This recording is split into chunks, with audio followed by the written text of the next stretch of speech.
Get ready to switch up to the E, D, A, and then E. What we're really going to get into today is mixing between playing a riff and playing the chords, right? And if you're able to smoothly switch between playing a real rhythmic riff and then playing the chords, what you're doing is that you're carrying the groove. And that's probably the biggest thing you got to be able to do as you're playing along with music and doing it smoothly, is that you've got to be carrying the groove, essentially playing the song in your head the whole time. So that if you break away from the chords for a second and you're doing like,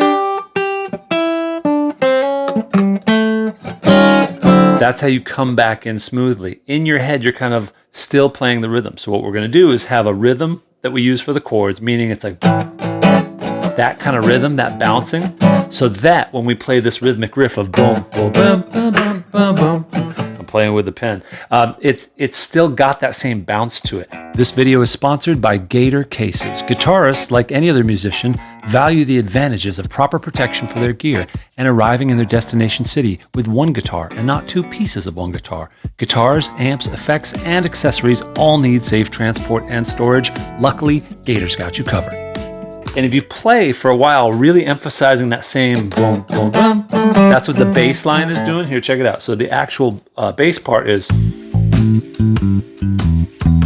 it's a real classic blues bass line. We're going to match that now, and we're going to play that exact same bass line, boom, boom, boom, sort of step on the bass player's toes a bit, but we're going to do it nice and rhythmically. And I want you to treat those riffs, those single notes, as important as you do keeping the rhythm. All you're doing is putting some movement in those single notes, and I want you to try to really make that groove. And then for the third phase, when we get to the home stretch, when you are going to be playing riffs, boom, boom, boom, boom, whatever licks you got, you just go with, again, go with your blues vocabulary that you've got in A. I put it in A for everybody here, right?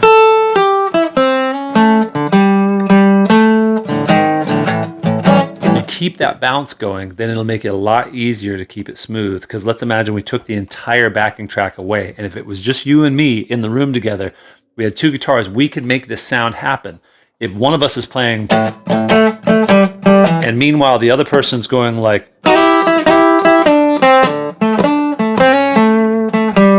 then when we switch, when we trade off, it's going to sound nice and smooth because we're both playing with that kind of bounce, right? So that's your goal today, is keep humming and playing the chord progression, the groove, while you're playing the solos and the riffs. So this riff is going to be nice and boxy in a very sort of reliable, sort of geometric way, right?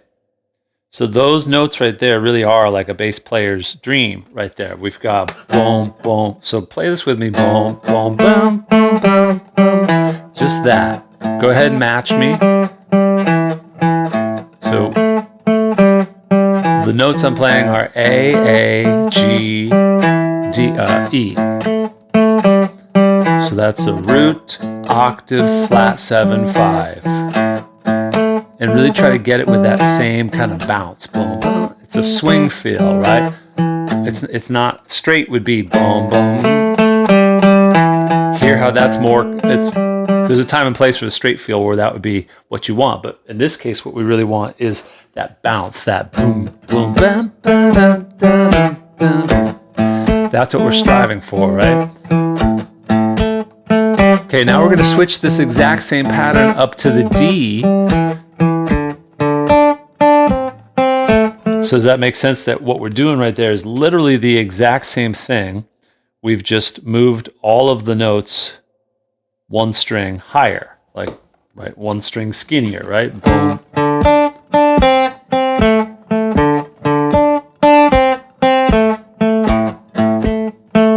We're back to the A. Now get ready, we're going up to the E. So that E is going to be the same thing, right? You have to imagine you're holding that E bar chord or power chord there, or, you know, regular.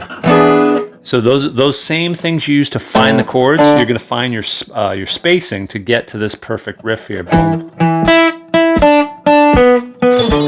And the progress bar has spoken. Let's play it, all right? So what we're going to do now is just focus on the riff. That's going to be our job for this go around, okay? A one, a two, let's play it together. Starting on A with the riff, here we go.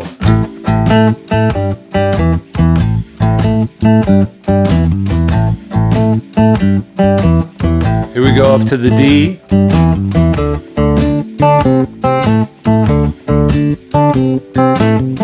Back to the A. Get ready to switch up to the E. D. A, and then E. Okay, the way this is going to evolve now, we're going to go through it one more time, a little bit slower, just playing the riffs. And then I'm going to let it keep playing, and I'm going to want us to see if we can play half and half. So I'll call out chords. And when I say riff, you got to switch to the riff. Okay, so we're doing smooth like butter switching between chords and other stuff. I think that is all our collective dream, is that we want to be able to, I hear it all the time, I want to be able to play chords, keep them in time, play a riff, and then land back in the groove. That sort of vision of sitting on the front porch. You're not going to bring your little, like your iPod or your Zune with these jam tracks out to the front porch with the rocking chair and the lemonade. You want to be able to sit there and be like,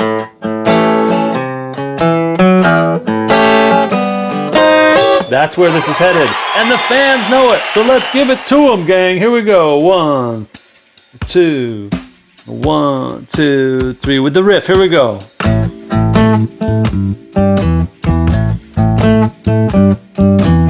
Stay on the riff. We're doing riff this entire blues here. D. Okay, so you don't need me calling out the changes every time. You got it now, right? Right.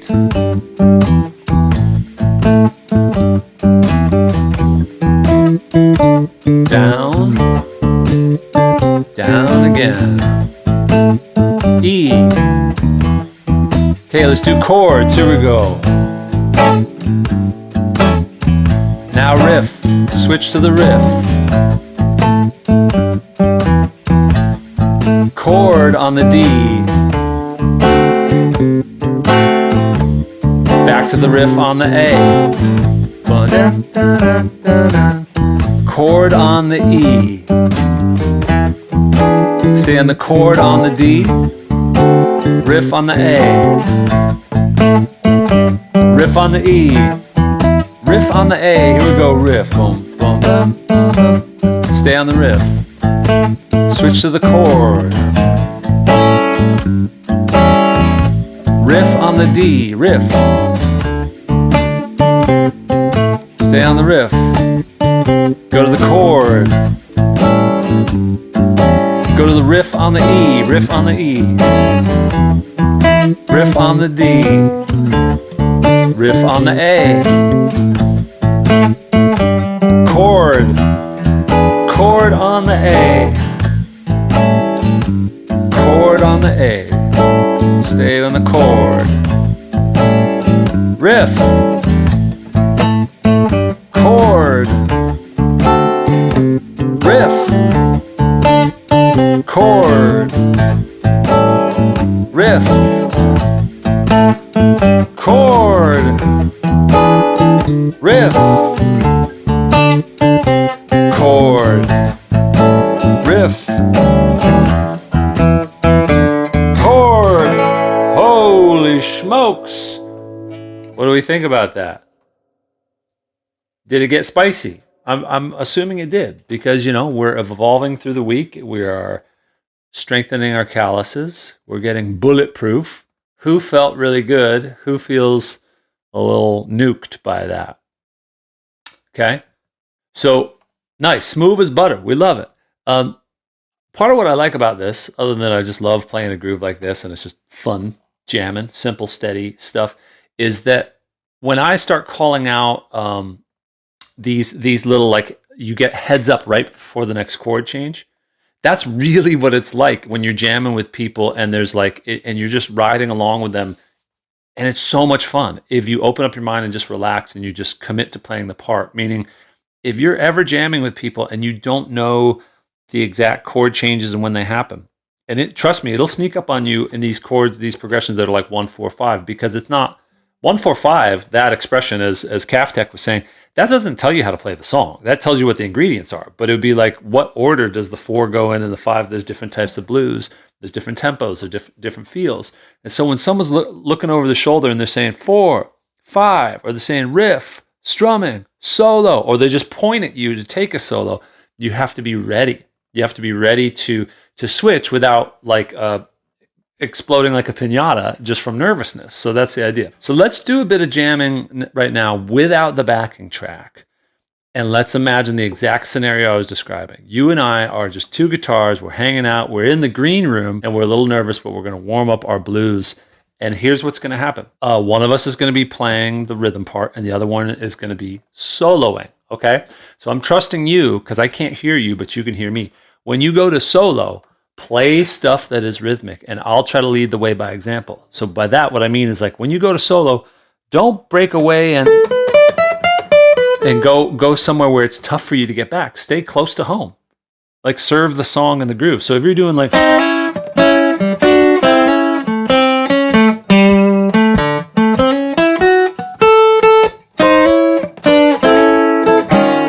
you're right nearby where you want to be for that smooth as butter transition. So let's try it. We'll start by both playing the chords and the riff together, right? So just play some combination of the chords, the riff, whatever keeps you in the groove. And then when I say solo and point at you, you're going to take the solo, I'll carry the groove. And then when I say chords, you got to get ready to come back because I'm going to give that job back to you. Already? Starting together, both playing chords. 1, 2. Oh, 1, 2, 3, 4.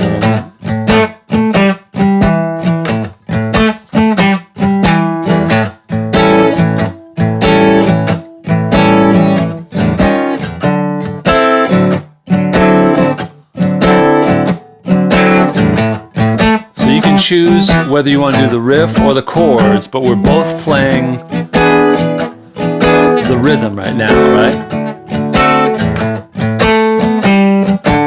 Okay, play solo. You play solo. Keep going. Okay, you're going to take over the chords now on this D chord.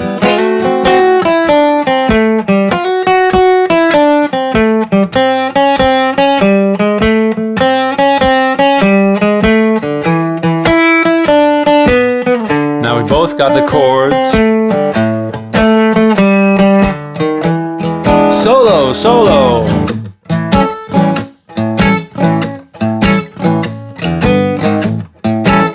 Keep going.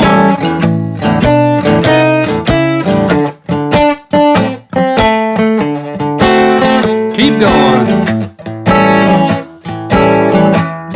Keep soloing. Come back to the chord here. A. Okay, you play chords.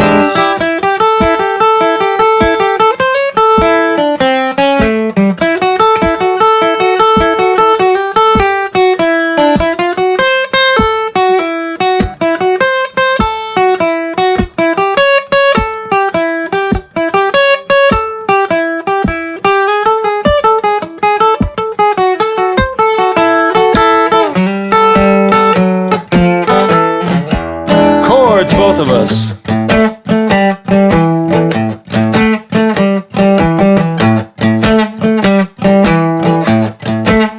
You solo. Now I solo. You play chords. Chords. Back up to the E7. Back up to the E7. This is the tag. One more time, back up to the E7. 1, 2, 3. We're slowing down. Hold it. Down, down, boom. Big ending. Hey-oh.